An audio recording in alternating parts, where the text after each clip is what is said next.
Bună ziua, dragi prieteni! Pentru astăzi m-am gândit să preparăm tot un desert și o să facem rulada pavlova. Este o prăjitură foarte delicată și fină și ușor de făcut.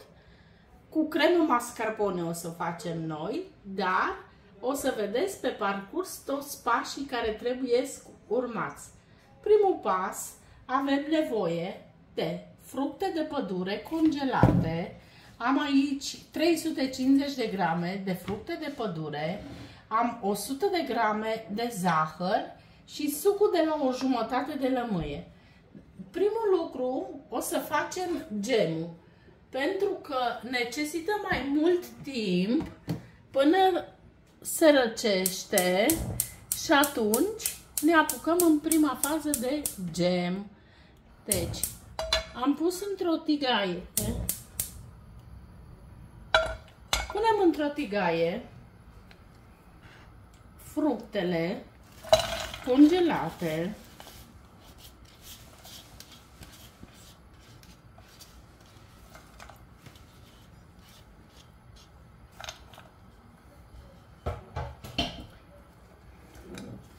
Peste care punem zahărul și sucul de la o jumătate de lămâie, cum v-am spus. Amestecăm la foc iute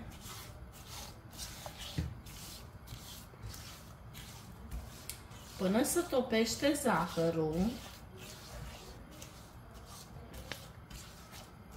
După ce fructele și-au lăsat lichidul, reducem focul la mediu și amestecăm într-una până o să obținem un gem gros.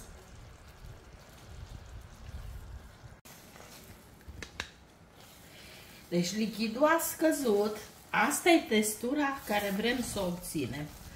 Acum o să o transferăm într-un vas și o lăsăm să se răcească.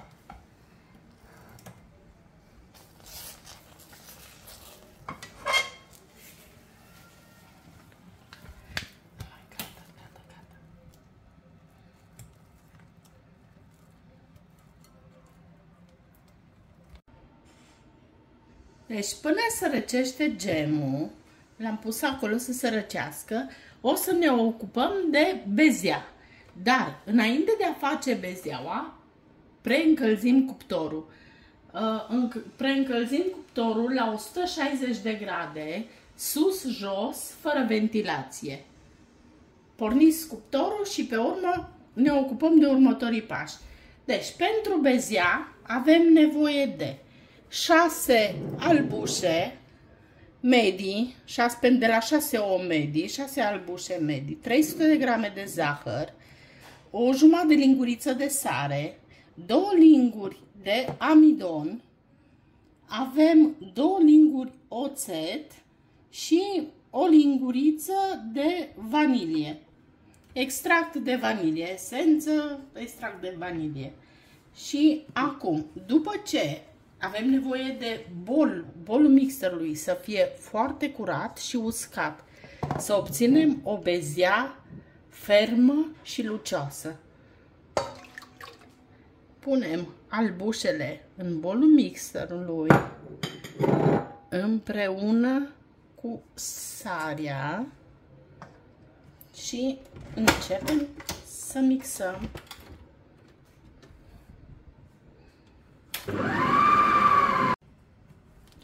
Spuma a început să se întărească și acum adăugăm treptat zahărul.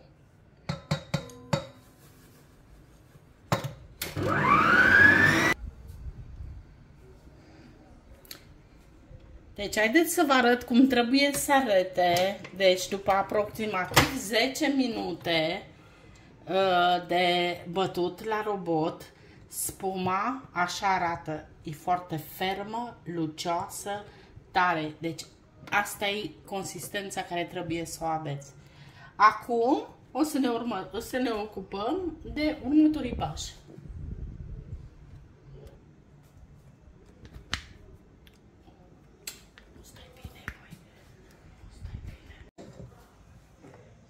amidonul o să-l cernem, cele 2 linguri de amidon, le cernem ca să nu rămână cocolașe.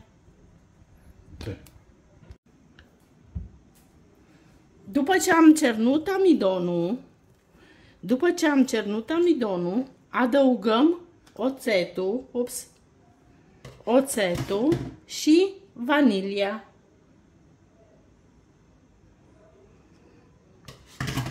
Acum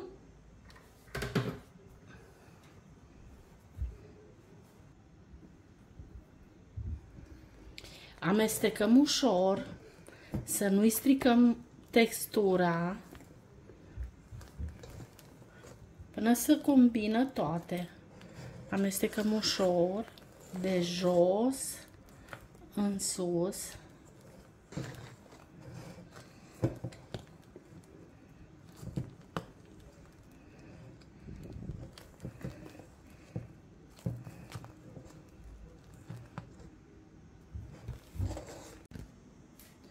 Acum am pregătit tava de copt a cuptorului. Am o tavă de 40 pe 30 dimensiuni. Am uns un pic cu spumă să nu se miște, să ne stea hârtia fixă. Și acum o să punem bezeaua.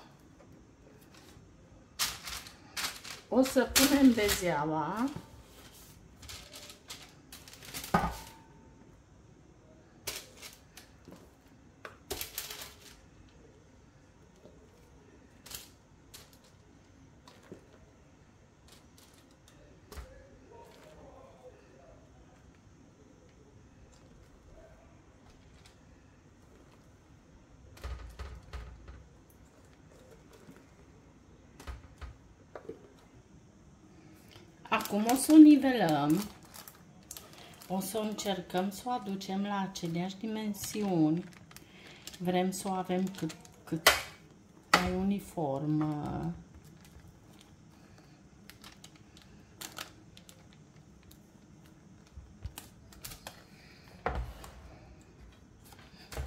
Acum am nivelat foarte bine și cât de uniform am putut bezeaua. Iar după, opțional, dacă doriți, puteți să puneți sau nu, am presărat fulgi de migdale. Acum o să meargă la cuptor pentru aproximativ 25-30 de minute, trebuie verificată până când se rumenește. Am scos bezeaua de la cuptor, așa arată, 30 de minute a durat până mi s-a copt. Acum o lăsăm pentru 10 minute să se răcească, iar în acest timp noi ne ocupăm de cremă. Și avem nevoie de 250 de grame de mascarpone, 300 de ml de frișcă lichidă neîndulcită, am eu aici, 80 de grame de zahăr pudră și esență extract de vanilie. Și acum punem în bolul mixerului crema de brânză,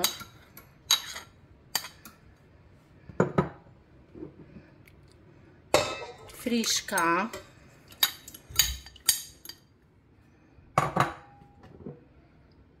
zahărul,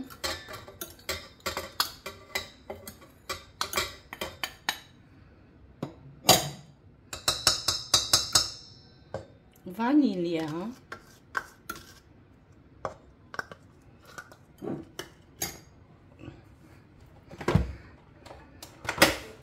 și mixăm la o viteză mai mică.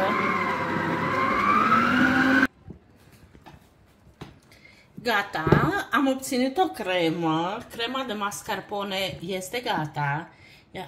Asta e textura care trebuie să o aibă, deci nu trebuie să fie nici foarte groasă, nici lichidă. Na, crema de mascarpone cu frișcă, o știți dumneavoastră, e o cremă lejeră, o cremă gustoasă. Acum o să păstrăm 2 lingurițe pentru decor. Iar restul o să o punem la rece și o să ne ocupăm de blat. După ce au stat aproximativ 10 minute, o să punem zahăr pudră.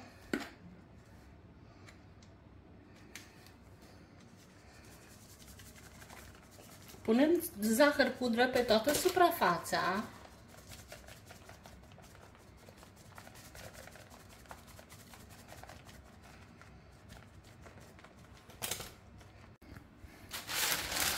Acum, după ce am acoperit-o cu zahăr pudră pe toată suprafața, punem o altă foaie de copt peste și încercăm cu mare grijă să o întoarcem. Acum, după ce am întors blatul, cu grijă mare, desprindem foaia de copt.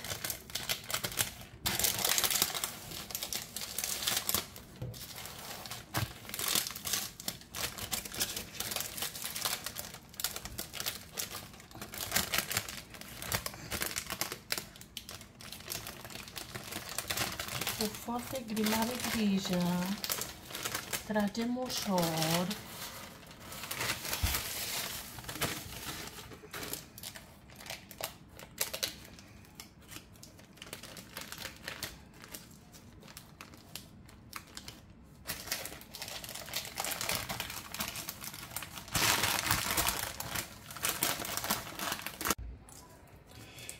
Deci am desprins hârtia de copt și așa arată blatul de bezea.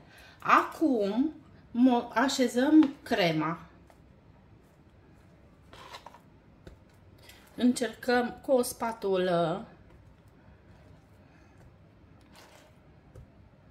să punem crema cât de uniform putem, astfel încât să o întindem pentru un strat subțire pe toată suprafața. Am nivelat crema pe toată suprafața, lăsând marginile, pe toate marginile, cam 1 centimetru liber, aproximativ. Am terminat de nivelat crema și acum dulceața. O să așezăm dulceața, vedeți cât de gros, gemul s-a răcit complet și avem un gem gros, fix ce ne trebuie, și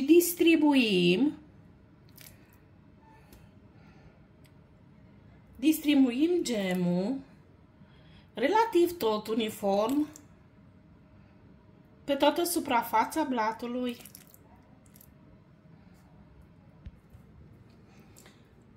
Am pus gemul pe toată suprafața din loc în loc și acum o să rulăm.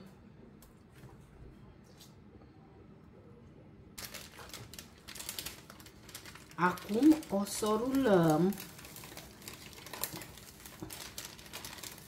foarte ușor. Trebuie să lucrăm.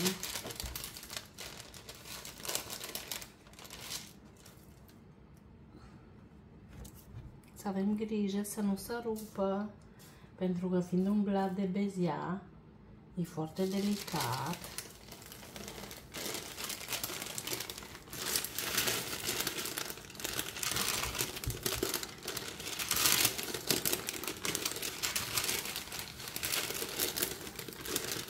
Ușor.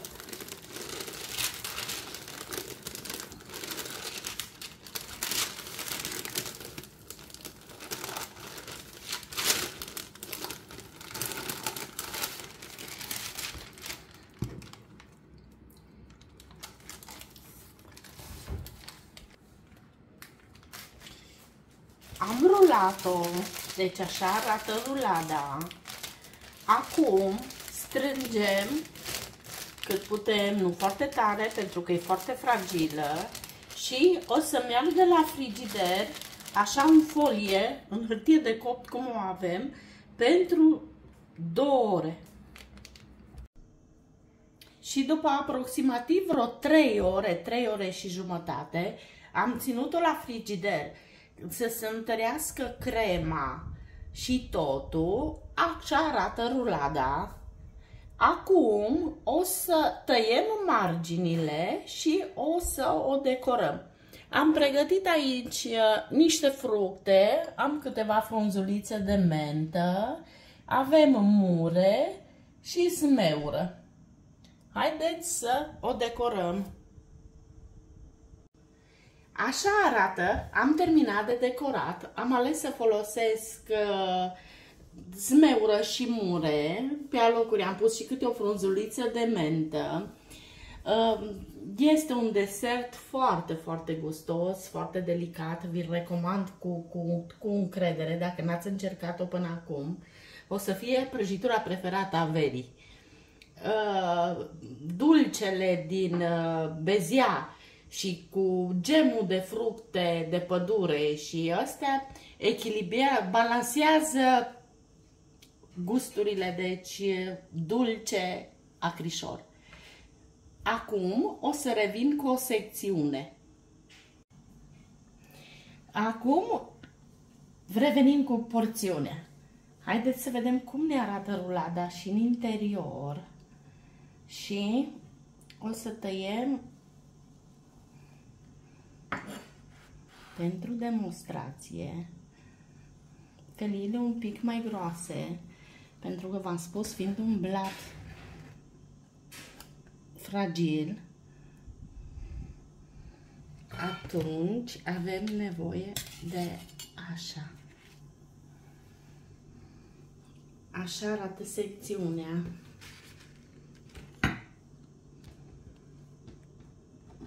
Așa arată și în interior.